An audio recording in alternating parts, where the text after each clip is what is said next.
modern gaming, when we think of an assassin game, we immediately jump to Assassin's Creed or even more recently Dishonored, which goes to show the lack of genuine assassination based games out there. But today's modern, well kinda, assassins will truly never match that of Agent 47, the most emotionless, intelligent and skilled assassin in video game culture. Known for his bald head, stern facial expression, well-tailored suit and the barcode in the back of his head, and well, even the cheekbones that would put Maleficent to shame. Agent 47 is a genetically enhanced clone who is a product of the ICA, the International Contract Agency, and is contracted by wealthy customers to assassinate targets without remorse. For someone with almost zero emotional connection and with no personality to speak of, it's odd to think that there's something rather sympathetic about him. Agent 47 is given little to no character development throughout the series, but what sits at the core of his character is his moments of moral ambiguity.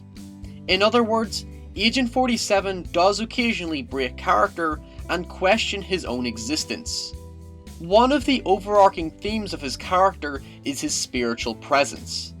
Now, this isn't the first time I've brought up religious thematics, so let me start by saying that this is simply an interpretation that is based solely on my own takings of the narrative, so I have no beef with your religious preferences. Change for all four. There's coffee in there, you fucker! I hypothesize that Agent 47 is a personified serpent. In other words, symbolically, he's a snake that represents the dual expression of good and evil. Firstly, Agent 47 has affiliated himself to the Catholic Church, as evident in the opening of Hitman 2, where he is assisted by Father Emilio Vittorio in a search for peace. Padre, I have sinned. Avanti, figlio mio. Continue, my son. Despite being disciplined to focus his entire life on his contracts and lacking many human qualities, he confessed his sins to Father Vittorio, which is his only true emotional activity. His link to the church is present throughout the series. There are many links to the Catholic Church, such as assassin nuns in Absolution, to even a level in Blood Money called Dance with the Devil, which coincidentally plays on the aesthetic of heaven and hell. His first contract was to kill a priest and steal the Bible to prove his affiliation with the ICA.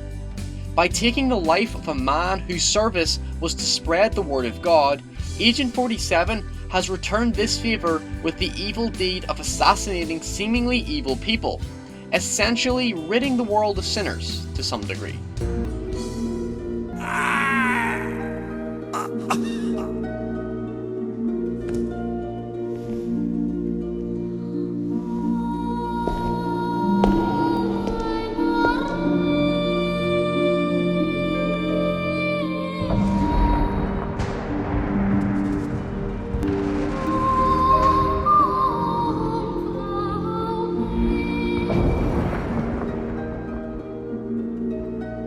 In the final mission of Hitman Blood Money, entitled Requiem, 47 is tasked with killing everyone, instead of the usual religious and even narrative themes of forgiveness and redemption.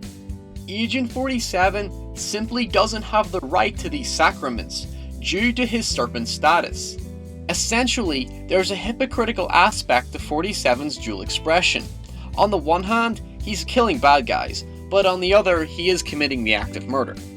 To put this in some more understandable context, it's a bit like the trolley problem found in the study of ethics.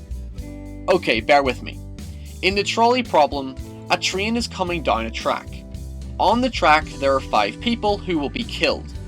You have the ability to pull a lever that diverts the train to another track.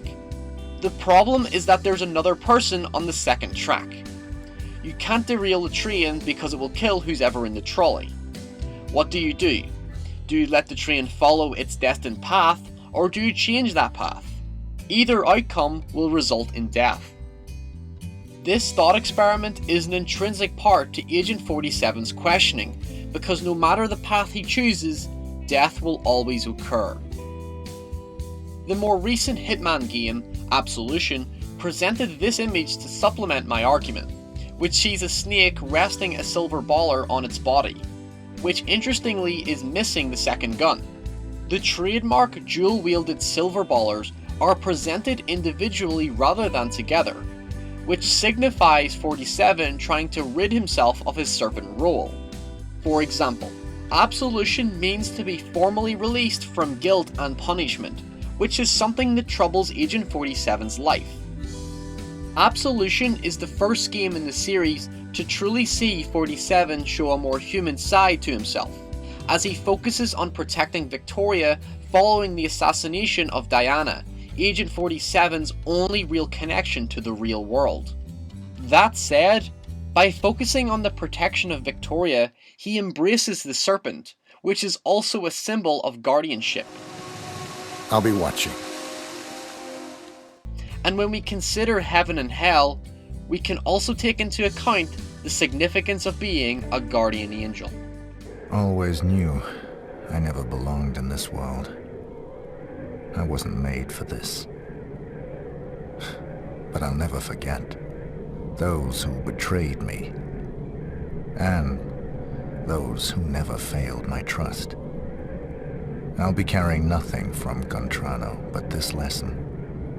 Never trust anyone, and rely on your instincts. Forget the past. I'll never find peace here. So, I'll seek justice for myself. I'll choose the truth I like.